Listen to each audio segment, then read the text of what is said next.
Garcia, and I'd now like to recognize Mr. Grothman for a 5-minute introduction. Thank you. Good morning. I'd like to thank our witnesses for being here one more time. This is a topic I've been interested in since 8th grade. I'd like to thank Ms. Mace for working with me on this topic and for making this a joint subcommittee hearing. Last year, the Subcommittee on National Security, the Border and Foreign Affairs held an historic hearing to understand the potential national security risk of unidentified anomalous phenomena, or UAPs. We heard from former Navy Commander David Fravor, who shared firsthand experience with a UAP he engaged while on duty in the Pacific. We learned from David Gresh, a former member of the intelligence community, who revealed the supposed existence of secret government programs hidden from congressional oversight. Additionally, former military pilot Ryan Graves informed us of the limited ways in which the military and commercial pilots can report UAP sightings. Since that last hearings, I've led several briefings with government agencies to deepen my understanding with these issues. First, the Department of Defense Inspector General's Office informed us that the Department of Defense does not have a streamlined process for service members to report UAP activity. Since then, the Joint Chiefs have implemented standards for UAP reporting across the services. The Intelligence Community Inspector General informed us that whistleblowers often fear retaliation for reporting mismanagement of highly sensitive government projects or information. Finally, AARO has expressed to the committee that, like any other federal government agency, it's faced challenges in its establishment, specifically in hiring staff to manage UAP historical records and coordinating with other federal agencies. While these agencies have been helpful to us in understanding the challenges that come from collecting UAP data, none of them have been able to substantiate the claims made at this hearing last year by David Grush. Despite our committee members endlessly questioning these agencies inside and outside of a SCIF. I hope our witnesses today will be able to provide evidence and content that is worthwhile to our pursuits of eliminating government waste and increasing transparency. To help alleviate some of the roadblocks, I'm supportive of measures that were included in last year's National Defense Authorization Act to increase transparency and improve record-keeping measures when it comes to UAPs. But I believe there's still more work to go.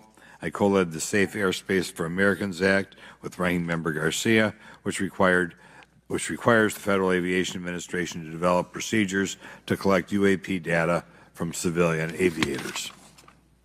I look forward to working with members of Congress to see that this legislation and other UAP legislation crosses the finish line. I'm deeply alarmed by the reporting of the massive drone swarm that flew over Langley Air Force Base in Virginia last December.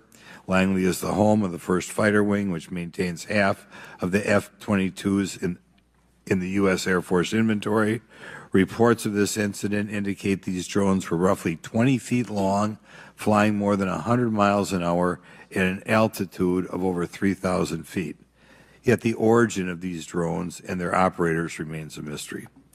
This incident and other sightings near sensitive military installations highlights the complexity of the UAP challenge facing our intelligence, defense, and homeland security committees.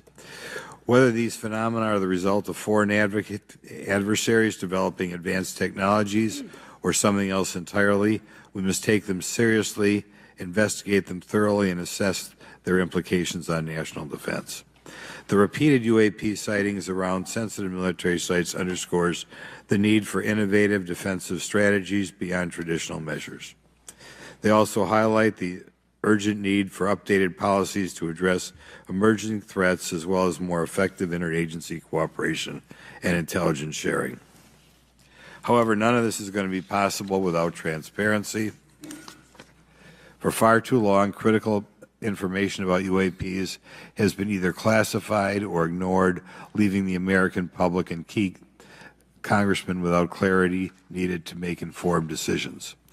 Declassifying reports and fostering a more open dialogue about UAPs will not only increase the public trust, but also encourage collaboration between government, the scientific community, and our allies.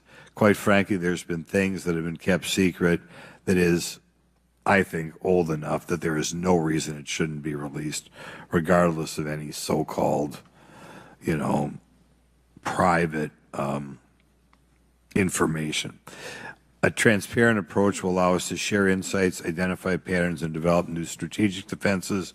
As we continue to investigate these phenomena, we must do so with a mindset of protecting our country, advancing scientific discovery, and upholding the trust of the American people, who right now I don't think have trust, and it's just obvious. I don't have trust. We cannot shy away from the unknown, especially when the stakes are so high. I look forward to discussing these matters with the witnesses today. I'm hopeful we can learn from the testimony and come out of this hearing with actionable ideas to advance U.A.P. transparency. Actually, the idea is just to say, in my mind, go back 15 years and everything has to be released. I'm hopeful that we can learn from their testimony and come out of this hearing. And with that, I yield back. Thank you. I'll now recognize Mr. Moskowitz for a 5-minute introduction. Thank you, Chairwoman. Good morning, everyone. I first want to thank the chairs and ranking members for holding the hearing today on this topic and, again, having a second hearing. I want to thank the witnesses for coming forward today to share your expertise on UAPs and the need to build trust through transparency. But first, I want to mention, you might be wondering why Chairman Comer has allowed me to be a ranking member today, but it's really only because our dear friend Jerry Connolly is not here.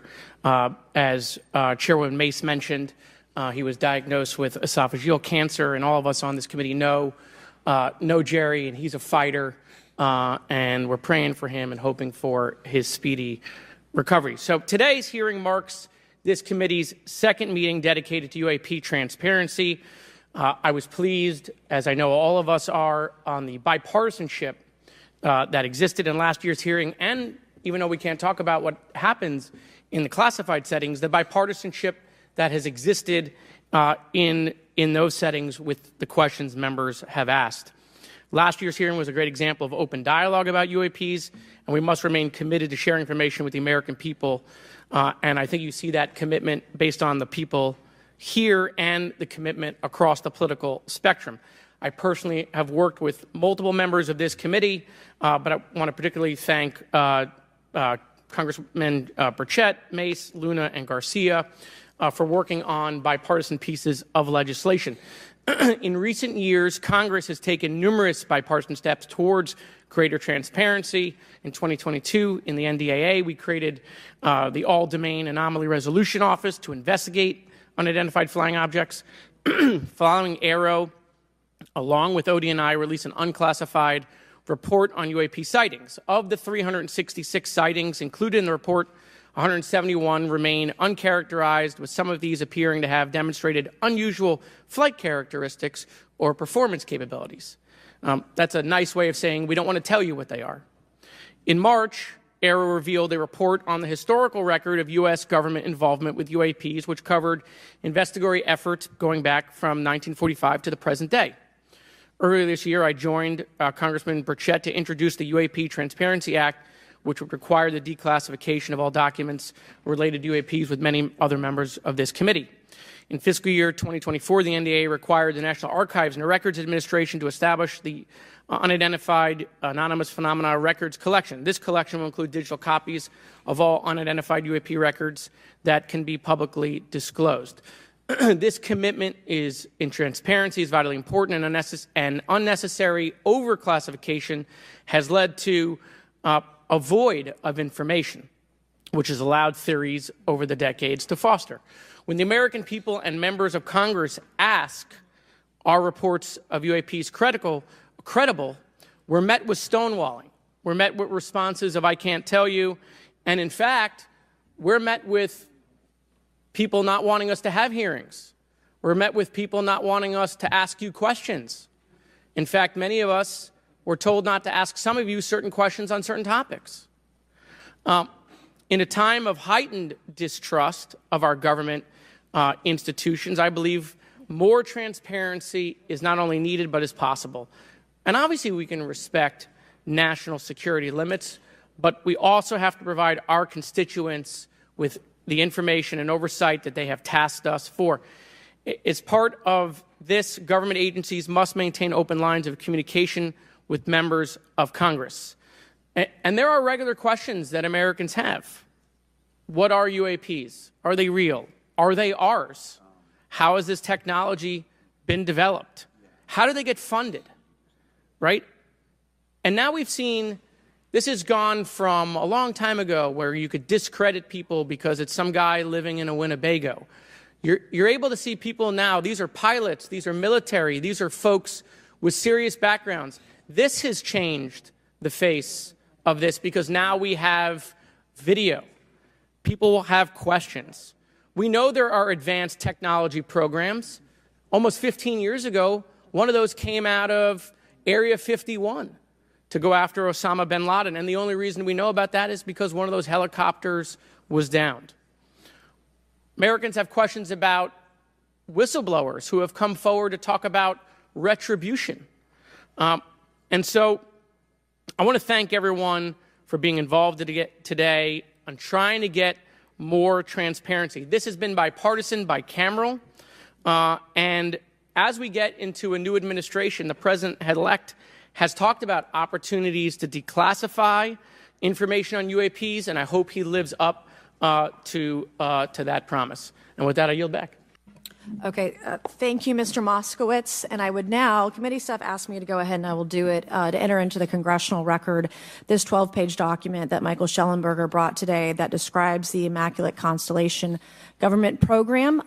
So we will do that now. Every member up here has a copy of it. The first section talks about the unacknowledged special access program called Immaculate Constellation, and the second section about USG imagery intelligence. And Representative Luna just told me if I say Immaculate Constellation, I'll be on some list, maybe a FISA warrant. So come at me, bro, I guess. But without objection, entered in the record. All right, so next we will introduce our witnesses for today's hearing. Thank you so much for being here. Our first witness is retired Rear Admiral Tim Gallaudet, who retired from the U.S. Navy and is now the Chief Executive Officer at Ocean STL Consulting. Our second witness is Mr. Lou Elizondo, a former Department of Defense official and author of a recent bestseller book about UAPs. Our third witness is Mr. Michael Schellenberger, founder of the newsletter Public and author of a recent journalistic piece about special access programs, including one widely identified as Immaculate Constellation. I swear the staff wants me on a list. Okay. And our last witness today is Mr. Michael Gold, a former NASA official who is also a member of the NASA UAP Independent Study Team. Welcome, everyone. We are pleased to have you today. Pursuant to Committee Rule 9G, the witnesses will please stand and raise your right hands. This is where it gets real. Do you solemnly swear to affirm that the testimony that you are about to give is the truth, the whole truth, and nothing but the truth, so help you God? Let the record show that the witnesses all answered in the affirmative.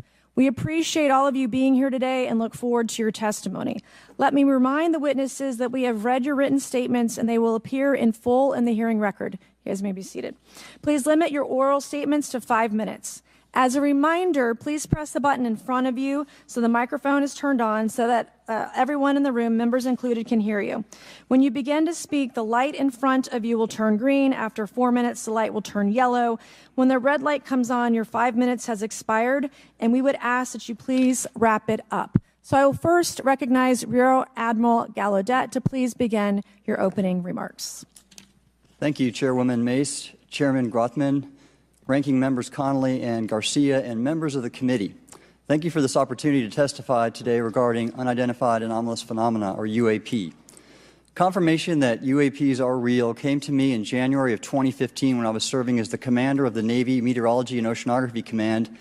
At the time, my personnel were participating in a pre-deployment naval exercise off the U.S. East Coast. It included the USS Theodore Roosevelt Carrier Strike Group, and this exercise was overseen by the United States Fleet Forces Command, led by a 4-star admiral who at the time was also my superior officer. During this exercise, I received an email on Navy's secure network from the operations officer of U.S. Fleet Forces Command. The email was addressed to all the subordinate commanders, and the subject line read in all capital letters, "Urgent Safety of Flight Issue." The text of the email was brief but alarming, with words to the effect, "If any of you know what these are, tell me ASAP. We are having multiple near mid-air collisions, and if we do not resolve this soon, we are going to have to shut down the exercise." Attached to the email is what is now known as the Go Fast video, captured on the forward-looking infrared sensor of one of the Navy F-A-18 aircraft participating